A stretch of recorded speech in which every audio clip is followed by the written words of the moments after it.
Ďalej budeme pracovať. Panvové cviky pôjdu. Pokrčím kolena, panva je veľmi vysoko, chodidlá stoja na zemi. Veľmi vysoko vytočím panvu a kmitom dohora 20 krát tak vysoko, aby som cítila, že sa nám natiahnu stehná. Zoštíhliť stehná je veľký problém. Chcela by som vás podporiť. Ja som zredukovala moje nohy o 15 cm. Oddychnem si. Ešte jeden pohyb. Nazvala som ho hlboký pánvový pohyb, to znamená napnem sa a sadnem si. Vysoko a sadnem. Keď som v tej vysokej polohe, stiahnem sedacie svaly, až tak si sadnem. Stačí nám dnes 10. Dýcham pravidelne a pokojne.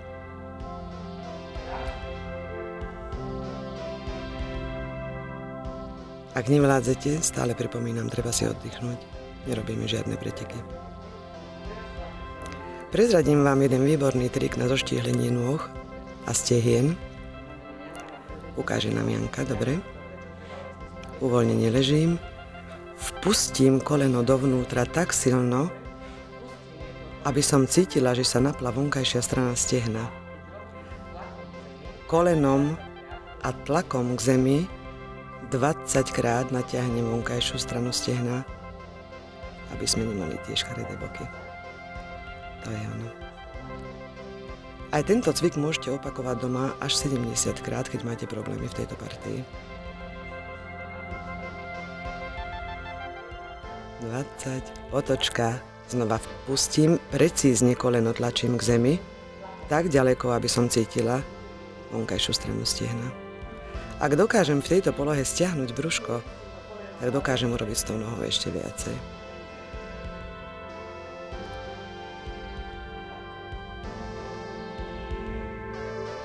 Veľmi neobľúbený, klasický školský cvik. Vystriem sa, podložím rúčky pod zadok a budeme robiť klasické sklápačky. Znova nedajte sa odradiť. 10 kusov, prosím. Naraz ide aj trup, aj nohy dohora. Zatlačím poriadne. Pri tomto cviku sa veľmi ťažko dýchá.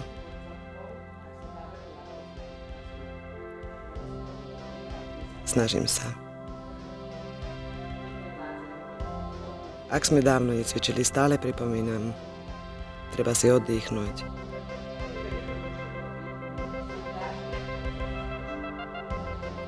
Ťažké sú, pravda.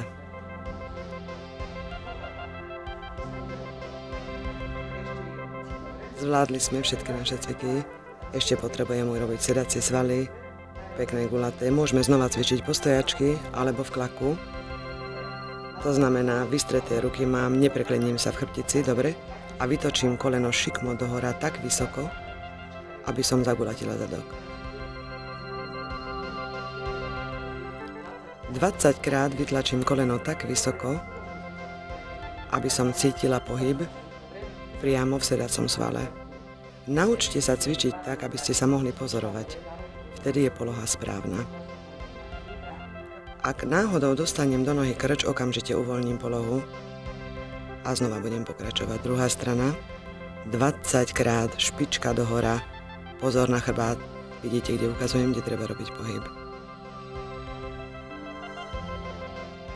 Základom je pocit, ako keby ste mali stuhnutý sedací sval. Pekný, gulatý. Ešte jednu polohu urobíme. Koleno mám znova veľmi vysoko. Šlapu mám opačne. Znova robíme pohyb dohora 20 krát.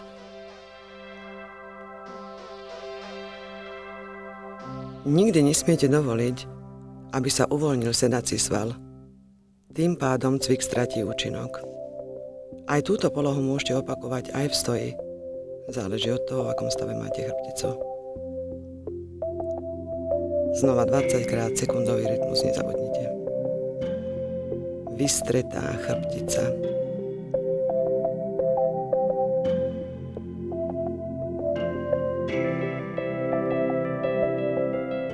nohy robíme 80 pohybov aj na zadok.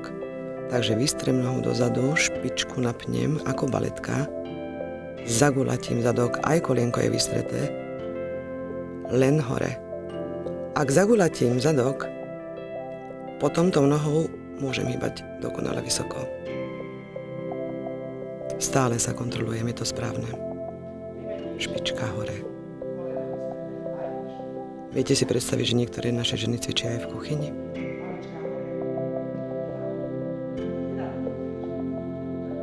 Brúšku nedovolím visieť. Posledná verzia na nohy. Najprv napnem špičku dozadu, natiahnem ju späť a vystriem koleno. 20 krát. Skutočne dbajte na to, aby ste si odpočítali 20 sekúnd. Dýcham pomaly, pokojne. A samozrejme 20 opakovaní na druhú stranu. Najprv špičku natiahnem dozadu, až potom späť. Dbám na to, aby kolenné väzivá boli vystreté. Ako vidíte, u nás cvičíme pomaly, ale veľmi, veľmi precízne. Najväčším problémom nás žien je vnútorná strana stehna. Veľmi rýchlo ochabne. Takže vykročím dopredu, budeme precvičovať túto partiu. Opriem sa o zem, ak mi telo dovolí, a panvou kmitám smerom k zemi, znova 20 krát. Snažím sa mať vystretú chrbticu. Pre tie, ktoré nie sú schopné ohnúť sa tak hlboko, odporúčam radšej túto polohu v klaku, menej nás zaťaží a má ten istý účinok. 20 krát, hlavu dohora. Vystretá som. Dokonca sa dá cvičiť aj v stoji. Chrbtica by mala byť skutočne vystretá, aby vás po cvičení potom nebolela. Ešte budeme zoštihľovať boky, to znamená spletiem si ručky, klačíme a presadnem si z jednej strany na druhú hopala, nevadí, keď sa nedá, učíme sa. Základom je sadnúť si. Ak máte problémy, kľudne sa môžete odraziť rukami a presadnúť si na druhú stranu. Robíme vždy 4 a 4 sedy na každú stranu. Nevadí, keď sa nám nedarí, učíme sa. Ak máte problémy s kolenami, tento cvik prosím radšej vynechajte. Spletím si ruky, chytím sa za hlavu a doslova naznačím pohyb, že spadnem stehnami a vrátim sa naspäť. Veľmi, veľmi bolia kolená, takže dávajte pozor.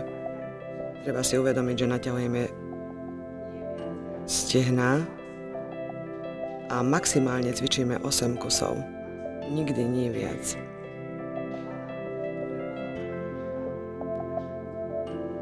Ak cítite potrebu vyrobiť svalstvo na stehnách, maximálny počet cvikov je 16.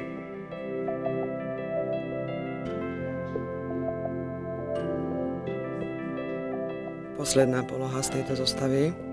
Opriem sa dozadu, ak mi teda telo dovolí. Zakloním hlavu a panvu dvihnem dostatočne vysoko. 8 krát sa ju snažím vytlačiť ešte vyššie. Zoštihlujeme stehna z prednej strany. Ak máte problémy zaujať aj túto polohu, môžete sa oprieť najprv na jednu stranu a potom urobiť 4 pohyby a potom na druhú stranu jednou rukou a znova 4. Ešte nám zostávajú prsné cviky. Starý, klasický, dobrý cvik. 20 krát vytlačím ruky dozadu tak silno, aby som cítila, že pracujú prsné svaly. Dávajte pozor na krk, aby ste si neublížili. A po každej polohe troška uvoľním plecia. Ešte jedna poloha, takže najprv vytlačím ruky dozadu, hore lakte, a 20 krát lakťami smerom dohora sa snažím stimulovať prsný sval.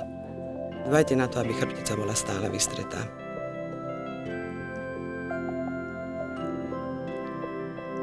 Cítim tlak presne tam aj na ramenách. Teraz taký zvláštny a príjemný trik na naše bicepsy a tricepsy. Takže sledujte, čo robíme. Nastavím si ruky a zatočím palce proti prstom. A roztočím zápestia tak silne a pevne, aby som videla, či sa doslova roztočil bicepsový sval. 20 krát sledujem si vlastné rameno.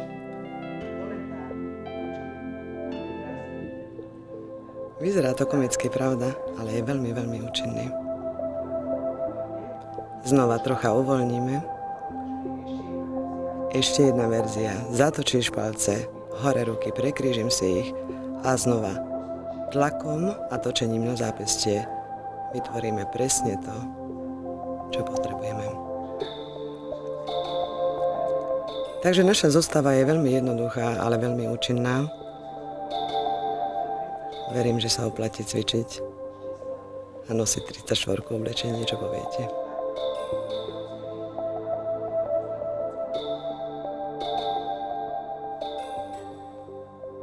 Budeme sa venovať zdravotným cvikom. Budeme sa snažiť dať do poriadku endokrinný systém ako taký. Takže najprv natiahneme chrbticu, je to obdoba zvisu. Rozťahnem mierne ruky aj nohy. A najprv rukami sa natiahnem tak ďaleko, ako dokážem a uvoľním polohu. Zdravotné cviky cvičíme vždy len 3-krát a nikdy sa nezvyšujú. Tretí, to je ono. Ruky zostanú položené pohodlne na zemi. To isté budeme opakovať nohami, to znamená špičky nôh odtlačím tak ďaleko, ako vládzem. Chvíľku zotrvám.